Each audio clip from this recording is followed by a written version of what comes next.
Builder here. We're in the backyard this afternoon. We're trying a little mold making experiment. I was watching on YouTube a while back, and I saw an interesting video.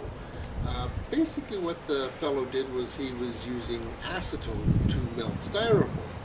Now, styrofoam is basically plastic that's been puffed up with air, and when you dip the styrofoam into acetone, basically what happens is the acetone will melt the plastic and release the air, and what you're left with is a gooey mass of pure plastic.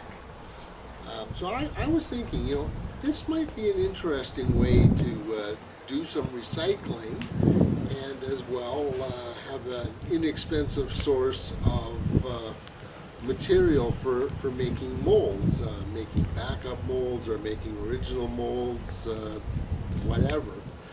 And yeah, because it's cheap enough. Who doesn't have access to styrofoam packing from stuff that you get at Christmas or whatever, birthday parties, or there's just loads of packing foam that goes to the dump. So if you can figure out a way to reuse this stuff and make it into a useful product, why not?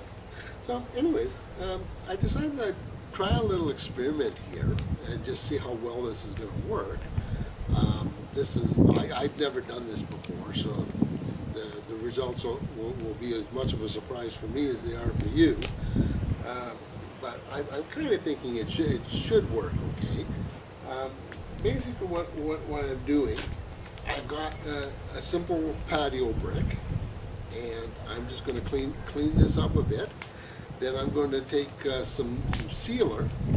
I'm going to completely seal it so that nothing can penetrate it. It's got a completely smooth surface, and should release from the mold quite easily after that.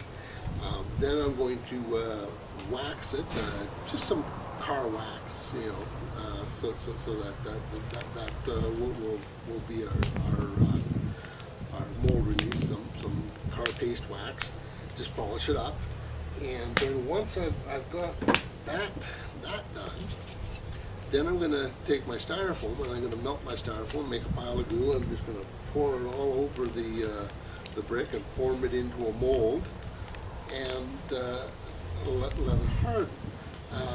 Once the acetone evaporates from the plastic, it will harden into a solid mass once again. I have no idea how long that's going to take, or how practical it's going to be, or how hard, or whatever. Like I say, this is just a whole bunch of I don't knows, and we're going to find out by experimenting. So, anyways, we've got our model. And one thing about doing any kind of mold making is you always want to make sure that your original model is as close to perfect as possible. The reason for that is any imperfections in the original model are going to show up in every single copy that you make. So you want to have your original as close to perfect as possible. Now, in the case of our brick here, there's not a whole lot to do. I've got a rough edge here that was from the factory. So I'm just going to take a little brick rub here. This is used for cleaning up concrete after you've taken the molds off. You can take rough edges and grind out imperfections. It's like a little grinding stone. You can just simply rub it along the edge here. We're just going to take off that sharp edge so that I don't have that on every single brick that I make afterward, and just clean it up just a little bit, and now we're ready for sealing.